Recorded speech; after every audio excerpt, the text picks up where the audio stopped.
అందరికీ నమస్కారం. ఈరోజు మన స్టూడియోలో ప్రముఖ ఆధ్యాత్మికవేత్త వేదిక్ ఆస్ట్రాలజర్ గోనుగొంట్ల సురేష్ బాబు గారు ఉన్నారు. సో గురువుగారితో మాట్లాడతాం. నమస్కారం గురుగారు. మణికంఠ గారు నమస్కారం అండి. గురుగారు, సెప్టెంబర్ మాసం విశేషంగా వృషభ రాశి వారికి ఎలా కలిసి రాబోతుంది ఈ మాసం? సో ఓవరాల్గా ఎలాంటి జాగ్రత్తలు పరిహారాలు చేసుకుంటే బాగుంటుంది అంటారు? చంద్రగ్రహణం, దేవీ నవరాత్రులు, మహాలయ పక్షాలు కూడా ఈ నెలలో మనకు వస్తున్నాయి. ఓవరాల్గా వీళ్ళ పరిస్థితి ఎలా ఉందంటారు? మనం వృషభ రాశి కనుక చూసుకుంటే మనం రాశి ఫలాలు చేస్తాం. బెస్ట్ రాశిలో ఈ వృషభ రాశి ఒకటి. చాలామంది నాకు కాల్స్ వెరీ ఇంట్రెస్టింగ్ వృషభ రాశి వాళ్ళ గురించి వస్తూ ఉంటాయి. వృషభ రాశి వాళ్ళు మా ఇంట్లో ఉన్నారు, మా ఇన్లాస్ చాలామంది ఉన్నారు.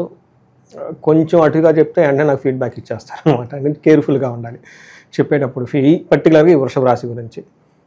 రెండోది బాగా దగ్గరగా ఉంటారు కాబట్టి వాళ్ళదంతా నేను స్టడీ చేస్తూ ఉంటాను మైండ్లో ఆటోమేటిక్గా. ఎక్కువ మంది చాలామంది నాకు ఫోన్లు చేసి, ఏమండి మీరు చాలా బాగుందని చెప్తున్నారు, ఇక్కడ మాకు బాగుండటం లేదు ఏంటి అని జనరల్గా అడిగే క్వశ్చన్. కొంతమంది రీసెర్చ్ చేస్తారు, నాలాంటి వీడియోలు ఇంకా చాలామంది వినేసి వాళ్ళు రీసెర్చ్ చేసేసుకుని వాళ్ళు ఒక రిపోర్ట్ చేసుకుని మళ్ళీ నా దగ్గరికి వస్తారు. ఏమండి సురేష్ గారు, మీరు వృషభ రాశి గురించి చెప్పారు, ఇలా ఇలా అలా ఉందన్నారు, కొంత మ్యాచ్ అవుతుంది, కొంత మ్యాచ్ కావట్లేదు, మీరు కాదండి అందరూ ఇలానే చెప్తున్నారు అంటే వాళ్ళ దగ్గర ఆల్రెడీ డేటా ఉందన్నమాట. నేనేం చెప్తాను, ప్రాబ్లం ఏంటి అని అడుగుతాను. లేదండి మీరు చాలా సూపర్గా ఓహో గీహో అంటున్నారు, మరి ఇక్కడ మాకు ఫీల్ అవ్వట్లేదు అని నేను అడుగుతా. మీరు నాకు కాల్ చేసి ఈ విధంగా అడుగుతున్నారంటే మీకు రాశి చక్రం అంతా బాగున్నట్టే బాబు. లేదంటే గురువుకి ఫోన్ చేసి, ఆస్ట్రాలజర్కి ఫోన్ చేసి అడుగుతున్నారంటే అది మంచి శుభ పరిణామమే కదా. అంటే ఫైటింగ్ చేసినా కానీ మంచి వ్యక్తులతో చేస్తున్నాము, అందుకని ఖచ్చితంగా బాగా ఉండి తీరాలండి. ఇన్ కేసు లేదు అనుకుంటే ఒక్కసారి పర్సనల్గా హారోస్కోప్ చూపించుకోండి, చాలా చాలా యూజ్ అవుతుంది. చాలామంది very interesting in the mind set కూడా మ్యాటర్ అండి. ఎందుకంటే మన చుట్టూ అంతా బాగున్నా మనం చెడుని చూస్తుంటే ఏం చేస్తామండి, అవునా కదా. అందుకని యోగా చేయటం, మెడిటేషన్ చేయటం, మంచి మంచి బుక్స్ చదవటం, భగవద్గీత చదవటం, అష్టావక్ర గీత చదవటం, ఉపనిషత్తులు చదవటం కొంచెం టైం పెట్టుకోవాలండి. ఎందుకంటే మనం ఏది చూస్తూ ఉంటే ఆ లెగిసిన కాడ నుంచి ఆ ఇన్స్టాలో ఈ చెత్త ఆ చెత్త అంతా చూసుకుని టైం అంతా అక్కడ పెట్టుకునే బదులు చేస్తే ఇంటర్నల్గా మనం ప్యూరిఫైగా ఉంటే బయట ఏదున్నా కానీ కనెక్ట్ చేయగలుగుతామండి. బయట మీ చుట్టూ 1000 ఆపర్చునిటీస్ ఉన్నాయి, ఇంటర్నల్గా మనం ఇంప్యూర్గా ఉండి మైండ్ రొటీన్గా ఉంటే ఎలా వస్తుంది? ప్లానటరీ వైజ్గా ఒకే ఆస్ట్రాలజర్గా వృషభ రాశి వాళ్ళకి బాగుందని నేను చెప్తాను. ఈ మంత్ కూడా వృషభ రాశి వాళ్ళకి చాలా బాగుంది. గ్రహణం యొక్క ఎఫెక్ట్ వీళ్ళ మీద పడే అవకాశం ఉందండి, కొంచెం కేర్ఫుల్గా ఉండాలి. గ్రహణం ఈ రాశి వాళ్ళు దీని యొక్క నెగిటివ్ ఇంపాక్ట్ మీ మీద పడకుండా ఉండడానికి కొంచెం కేర్ఫుల్గా తీసుకుంటే చాలా బాగుంటుందని నేను చెప్తాను. మన డీటెయిల్స్ కనుక చూస్తే వృషభ రాశి వాళ్ళకి ప్లానటరీ పొజిషన్ ప్రకారం ఈ మంత్ కూడా వీళ్ళకి చాలా ఫేవరబుల్గా ఉంది. వీళ్ళకి చాలా లక్ అనమాట. ఎక్కడైతే ఏ గ్రహం అయితే వీళ్ళకి ఇబ్బంది పెట్టాలో ఆ గ్రహం వీళ్ళకి ఇబ్బంది పెట్టడం లేదు. ఏ గ్రహం అయితే విపరీతంగా ఇవ్వాలంటో ఆ గ్రహం ఇస్తూ ఉందన్నమాట. దీంతో లాస్ట్ మంత్ ఇదే చెప్పాను, ఈ మంత్ కూడా వీళ్ళకి ఇలానే కంటిన్యూ అవుతుంటుంది. ఒక్క ఎడిషనల్గా కేర్ ఏంటంటే వీళ్ళకి గ్రహణం యొక్క ఇంపాక్ట్ ఉంది, దాని యొక్క ఇంపాక్ట్ ఒక 2 to 3 months ఉంటుంది. అందుకని ఆ యొక్క ఇంపాక్ట్ మీ మీద పడకుండా ఉండడానికి ఎవరైతే ఉన్నారో ఈ గ్రహణాన్ని ఒక ఆపర్చునిటీగా యూటిలైజ్ చేసుకొని చక్కగా సూతకము, తర్వాత మన గ్రహణం పట్టు విడుపుల టైంలో ఆధ్యాత్మిక ఉండటం, ఈ నియమాలు కనుక పాటిస్తే చాలా వరకు ఆ యొక్క నెగిటివ్ ప్రభావం మీద పడకుండా ఉంటుంది. మనం జనరల్గా చూద్దాం ఎలా ఉందో. కృతిక 2, 3, 4 పాదాలు, రోహిణి 1, 2, 3, 4 పాదాలు, మృగశిర 1, 2 పాదాలంతా మనకు వృషభ రాశిలో ఉంటారు. మన పేరు బలం కనుక చూసుకుంటే వీళ్ళకి ఈ ఊ ఏ ఓ వా వి ఊ వే ఓ లెటర్స్ అంతా మనకి వృషభ రాశిలోనే ఉంటారు. అయితే మనం సూర్య గ్రహస్థితిని బట్టి కనుక చూసుకుంటే సూర్యుడు 17వ తారీఖు వీళ్ళకి కన్య రాశిలోకి ఎంటర్ అవుతున్నారు. బుధుడు కూడాను 15వ తారీఖు ఎంటర్ అవుతున్నారండి. 15వ తారీఖు బుధుడు. శుక్రుడు వీళ్ళకి సింహరాశిలోకి ఎంటర్ అవుతున్నారు. కుజుడు వచ్చేటప్పుడు తులారాశిలో ఎంటర్ అవుతున్నారు. ఈ గ్రహాలన్నీ 13, 15, 17 తారీఖుల్లో మారుతూ ఉన్నారనమాట. ఈ యొక్క గ్రహాల మార్పు మనం గమనిస్తే అన్ని గ్రహాలు వీళ్ళకి పాజిటివ్గా ఉన్నాయని మనం చెప్పుకోవాలి. ఫస్ట్ 15 ముందు మనం చూస్తే వీళ్ళకి ఎక్కడైతే అవమానం జరగాలో అవమానం జరగకుండా వీళ్ళకి హెల్ప్ అవుతుంది. కుజుడు ఎక్కడైతే ధనం నాశనం కావాలో ఈ ధనం నాశనం కాకుండా కాపాడుబడుతుంది. ఎక్కడైతే వీళ్ళకి ఓవరాల్గా ప్రాస్పెరిటీ ఉంటుందో ఆ ప్రాస్పెరిటీ అభివృద్ధి చెందుతుంది. చూడండి, ఎవరైతే నెగిటివ్ చేయాలో చేయకుండా ఏదైతే పాజిటివ్ చేయాలో పాజిటివ్ చేస్తూ ఉంది. ఇది వెరీ ఇంట్రెస్టింగ్గా వృషభ రాశి వాళ్ళకి ఉందండి. ఆ తర్వాత 15th తర్వాత కనుక మనం చూసుకుంటే మనోరుజం అంటే ఇలా చుట్టూ కొంచెం దుఃఖపడాల్సిన సంఘటనలు వచ్చేస్తే అవకాశం ఉంది, కానీ అది రాకుండా ఆగిపోతాయి. తర్వాత భార్యాభర్తల మధ్య గొడవలు వచ్చే అవకాశం ఎక్కువగా ఉంది, కానీ అవి కూడా రాకుండా ఒకవేళ లైట్గా వచ్చినా కానీ వెంటనే సమసిపోతాయి. తర్వాత సుఖ సుహృత అభివృద్ధి, ఫ్రెండ్స్ తోటి ప్రాస్పెరిటీతో ఓవరాల్గా బాగుంటారు అని మనం చెప్పుకోవాలి. మనం డీటెయిల్స్ కనుక చూసుకుంటే ఒక్కొక్క గ్రహం అంటే మనం ఇప్పటిదాకా అంతా పాజిటివ్గానే చెప్పుకున్నా. సూర్యుడికి 5వ ఇంట్లో ఉండి 11th హౌస్ని చూస్తున్నాడు. ఇక్కడ మిక్స్డ్ రిజల్ట్ అని చెప్పుకోవాలి. ఎప్పుడైతే 11th హౌస్ని చూస్తున్నాడో మనీ ప్రకారంగా, ఆ కార్యం అనుకున్న ప్రకారంగా బాసుల ద్వారా, గవర్నమెంట్ ద్వారా, హైయర్ అఫీషియల్ ద్వారా లాభం ఉంటుంది వీళ్ళకి. రెండోది 5వ ఇంట్లో ఉండటం వల్ల 1-2 విషయాలు చాలా ఇబ్బందులు ఉంటుంది. ఒకటి లేజినెస్ వస్తుంది. లేజినెస్ ఈజ్ వాళ్ళ ప్రాబ్లం, అంతే కదండి. ఆ లేజినెస్కి ప్లానెట్స్కి ఏముందండి.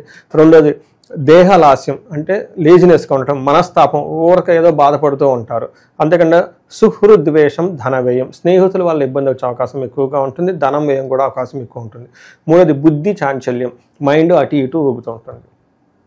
ఓకే, ఏది ఫిక్స్డ్గా ఉండరు. ఇప్పుడు నాకు వచ్చే కాల్స్ అంతా ఈ మైండ్ ఒక పక్కన ఫిక్స్డ్గా ఉండరు, లేజీగా ఉండటం, లేకుంటే ఊరక ఫ్రెండ్స్తో వృధా బాధ కానీ అంతా చెప్పుకుంటూ ఉంటే మన లైఫ్ని బట్టి, మనకున్న దాన్ని బట్టి మనకు రిజల్ట్ ఉంటుంది కదండి. కర్మకి చాలా పవర్ ఉంటుంది, గ్రహాల కంటే కూడా కర్మకి చాలా పవర్ ఉంటుంది. ఎంత గ్రహాలు అనుగుణంగా ఉన్నా మన బుద్ధి సరిగా లేకుండా మనం సరిగా పని చేసుకోకపోతే ఏం చేస్తుందండి. ఈ 5వ ఇంట్లో సూర్యుడు ఉండటం వల్ల ఇలాంటి సోమరితనము, ఇబ్బందులు పడటము, వృధాగా వాళ్ళు తేలితో మాట్లాడటం, పద్దాకలు ప్లానింగ్లు మార్చే అవకాశం ఎక్కువగా ఉంటుంది. దీన్ని చపల చిత్తం అనుకోవచ్చు, ఫికిల్ మైండ్ అనుకోవచ్చు ఇంగ్లీష్లో. జాగ్రత్తగా ఉండాలి. అంటే ఇంపార్టెంట్ పనులు ఏమైనా ఉంటే స్ట్రాటజీస్ చేయటం, అలాంటి వాటికి కొంచెం పోస్ట్పోన్ చేసుకుంటే చాలా బాగుంటుంది. తర్వాత 6వ ఇంట్లో మార్స్ చాలా చాలా యోగ్యతనిస్తుంది. వీళ్ళల్లో చాలా డైనమిక్నెస్ పెరిగిపోతుంది, చాలా కాన్ఫిడెంట్గా ఉంటారు, చాలా బ్రెయిన్ షార్ప్గా ఉంటుంది, ఫోకస్డ్గా ఉంటారు. ఎలాంటి పని అయినా కానీ చిటికినేలతో చేసే విధంగా ఉన్నట్లు వాళ్ళకి పర్సనాలిటీ అంతా చేంజ్ అయిపోతుంది. 6వ ఇంట్లో ఉండటం వల్ల ఏమవుతుందంటే వీళ్ళకి వస్త్రలాభం, ధాన్య లాభం, ధనలాభం, యశోతద, అంటే వస్త్రాలు కొంటారు, ధాన్యం సంపాదించుకుంటారు, ధనం సంపాదించుకుంటారు, కీర్తి ప్రతిష్టలు వస్తాయి అని చెప్తారు. అంతేకాకుండా మనల్లాసో ధర్మసిద్ధి, మనసు అంతా హ్యాపీగా ఉంటుంది. మంచి పనులు చేస్తే చూడండి, అక్కడ కండిషన్ వాళ్ళే పెట్టేశారు మహర్షులు. ధర్మసిద్ధి అంటే ధర్మబద్ధంగా మంచి పనులు చేసుకుంటూ పోతే సిద్ధి వస్తుంది. ఏ సిద్ధి వస్తుంది? అదే మంచి సిద్ధి వస్తుంది. రివర్స్లో ఉంటే రివర్స్ వచ్చేస్తుంది. ఇది చాలా క్లీన్గా మనకి మహర్షులు రాసి పెట్టారు కాబట్టి ఇప్పుడు టైం అనేది మీ చేతిలో ఉంది. మీరు వేరే వాళ్ళని బ్లేమ్ చేయడానికి, పెద్దవాళ్ళని బ్లేమ్ చేయడానికి, వాళ్ళని బ్లేమ్ చేయడానికి లేదు. ఇట్స్ ఆల్ ప్యూర్లీ మీ హ్యాండ్స్లో. దేవుడు అన్నీ మీకు ఇచ్చేశాడు, మీరు సెలెక్ట్ చేసుకొని మీరు వెళ్ళాల్సిన బాధ్యత అయితే మీది. అంతేకాకుండా ఒక్క విషయంలో జాగ్రత్తగా ఉండాలి. కొన్నిసార్లు భార్యాభర్తల మధ్య గొడవలు వచ్చే అవకాశం ఎక్కువగా ఉంటుంది. నెక్స్ట్ 4th లార్డు శుక్రుడు, నాకు ఇష్టమైన శుక్ర భగవానుడు. ఈయన శుక్రుడు అనగానే మనకి love, romance, arts, beauty, poshness, richness, ధనము, భోగం, ఐశ్వర్యం మొత్తం ఈ శుక్రుడు ఒక ప్లానెట్ ఇస్తూ ఉంటారు. ఈయన కనుక మనం చూసుకుంటే ఈ టైంలో 4వ ఇంట్లో అంటే 10వ ఇంట్లో చూడటంతో ఇంటి విషయంలోనూ ఇటు ఆఫీస్ విషయంలోనూ చాలా చక్కగా వెళ్తూ ఉంటారండి. చాలా బ్యూటిఫుల్ కాంబినేషన్. ఇంట్లో ఎలా ఉంటారంటే స్వబుద్ధి, బంధు సన్మానం, స్త్రీ సంభాషణ, సంభ్రమ అని చెప్తారు. అంటే ఇంట్లో విషయాల్లో మైండ్ చాలా బాగుంటుంది, వాళ్ళ ప్యూర్ ఇంటెన్షన్తో ఎక్కువ వర్క్ చేస్తూ ఉంటారు, బంధువులతో రెస్పెక్ట్ ఉంటుంది, స్త్రీ సంభాషణ అంటే స్త్రీలతో ఎక్కువగా మాట్లాడుతూ సెలబ్రేషన్ వాతావరణం ఉంటుంది. అదే లేడీస్ అనుకోండి, పురుషులతో ఎక్కువగా మాట్లాడుతూ ఒక సెలబ్రేటెడ్ వాతావరణం వాళ్ళు ఎక్కువ ఉంటారు. పుత్రమిత్ర కళాత్రేది విద్యా గోష్ఠు, అంటే పుత్రులతోటి, తర్వాత భార్యతోటి, తర్వాత మిత్రులతోటి ఒక హయ్యర్ నాలెడ్జ్ని షేర్ చేసుకుంటూ ఒక డిగ్నిటీగా ఉండే టైం. ఇదంతా ఎలా ఉంది? ఇంటికి సంబంధించిన వ్యవహారాలు. ఆఫీస్లోకి వెళ్ళిపోతే ఆఫీస్లో పని కూడా చాలా చక్కగా నీట్గా చేస్తారు. ఆఫీస్లో కూడా చాలా గెయిన్ ఉంటుంది. బంధువుల ద్వారా, మళ్ళీ ఆఫీస్లో ఉన్న కొలీగ్స్ ద్వారా మంచి కోఆర్డినేషన్ ఉంటుంది. ఎవరైనా కనుక ఫీమేల్ కొలీగ్స్ ఎంప్లాయీస్ ఉంటే వాళ్ళతో చక్కగా ఉంటారు. ఇన్ కేస్ ఫీమేల్స్ అయితే కనుక ఈ రాశి వాళ్ళు మేల్ కొలీగ్స్తో చాలా చక్కగా ఉంటారు. ఓవరాల్గా ఒక హార్మోనియస్ ఎన్విరాన్మెంట్ వీళ్ళ చుట్టూ ఉంటుందని మనం తెలుసుకోవచ్చు. ఓకే, ఈ రాశిలో ఏ నక్షత్రాలు ఉంటాయి, వాళ్ళకి ఎలా ఉండబోతుంది గురుగారు? ఒకటి కృతికా, రోహిణి, మృగశిర నక్షత్రం ఉంటుందండి. కృతికా నక్షత్రంలోకి జయము, ధనప్రాప్తి ఇవి మనకి పాజిటివ్ సైడ్లో ఉంటే, బంధనము, భయము, ధనహీనత ఉంటుందండి. ఒకటి ధనహీనత, న్యాచురల్గా అది ధనం వస్తుంది కానీ పోతుంది కాబట్టి ఇక్కడ మెయిన్ చూడాల్సిందంటే భయము, బంధనము చూడాలి. ఏదో ఒక విషయంలో భయపడే సిచ్యువేషన్ ఉంటుంది. దానితో పాటు కన్ఫ్యూజన్, స్టాగ్నేటెడ్ పొజిషన్లో ఉంటారు. దీనికి సంబంధించి వీళ్ళు ఒక్కసారి జ్యోతిష్కులు కనుక కనెక్ట్ అయితే వాళ్ళకి దేనికైతే ఇబ్బంది పడుతున్నారో దాని నుంచి క్లారిటీ వస్తుంది. ఒక సబ్జెక్ట్ మ్యాటర్ ఎక్స్పర్ట్ని, ఒక తెలిసిన వ్యక్తిని కనెక్ట్ అయ్యి వాళ్ళ ద్వారా క్లారిఫికేషన్ తీసుకోవాలి. ఎందుకంటే వాళ్ళ బ్రెయిన్ ఈ టైంలో అంత యాక్టివ్గా ఉండదు, ప్రాపర్గా డెసిషన్, ఇంట్యూషన్ అంత స్ట్రాంగ్గా ఉండదు. రెండోది రోహిణి నక్షత్రం వాళ్ళని కనుక చూసుకుంటే వీళ్ళకి జయము, ధనలాభము చక్కగా చూపిస్తుంది. అయితే బంధనము, భయము కూడా చూపిస్తూ ఉంటుంది. ఇందాక చెప్పిన విధంగా వీళ్ళకి అప్లై అవుతుంది. నెక్స్ట్ మృగశిర నక్షత్రాలకి జయము, ధనలాభము చూపిస్తుంది. అయితే భయము, బంధనము రెండు ఉంది. సో ఈ బంధనానికి అగైన్ ఒకసారి ఒక ఆస్ట్రాలజిక్ కాల్ తీసుకుంటే వాళ్ళకి ఎక్కడైనా క్లారిటీ లేకుండా ఉంటే, పర్టికులర్ బిజినెస్ చేసేవాళ్ళు, సాఫ్ట్వేర్ వాళ్ళు, బుధుడికి సంబంధించిన కారకతాలు, రైటింగ్ చేసేవాళ్ళు, స్క్రిప్ట్స్, తర్వాత ప్రాసెస్ చేసేవాళ్ళు, ఎక్కడైతే ప్రాసెస్ చేస్తూ ఉంటారో వీళ్ళంతా కూడా ముడి పదార్థాలు తీసుకొని బయట మళ్ళీ అమ్ముతున్న వాళ్ళు, బిజినెస్ పీపుల్ అందరికీ ఒక సందిగ్ధత వచ్చే అవకాశం ఎక్కువగా ఉంది. దాన్ని పోగొట్టుకోవడానికి ఒక్కసారి కన్సల్ట్ అయితే మనం హెల్ప్ చేయొచ్చు. తర్వాత ఇవి కాకుండా మృగశిర నక్షత్రం వాళ్ళకి రాంగ్ డెసిషన్ తీసుకునే అవకాశం ఎక్కువగా ఉంటుంది. రోహిణి నక్షత్రం వాళ్ళు కూడా రాంగ్ డెసిషన్ తీసుకుంటారు, పర్టికులర్గా బిజినెస్కి సంబంధించి, మనీ ట్రాన్స్ఫర్కి సంబంధించి అని మనం అనుకో, ట్రాన్సాక్షన్ రిలేటెడ్.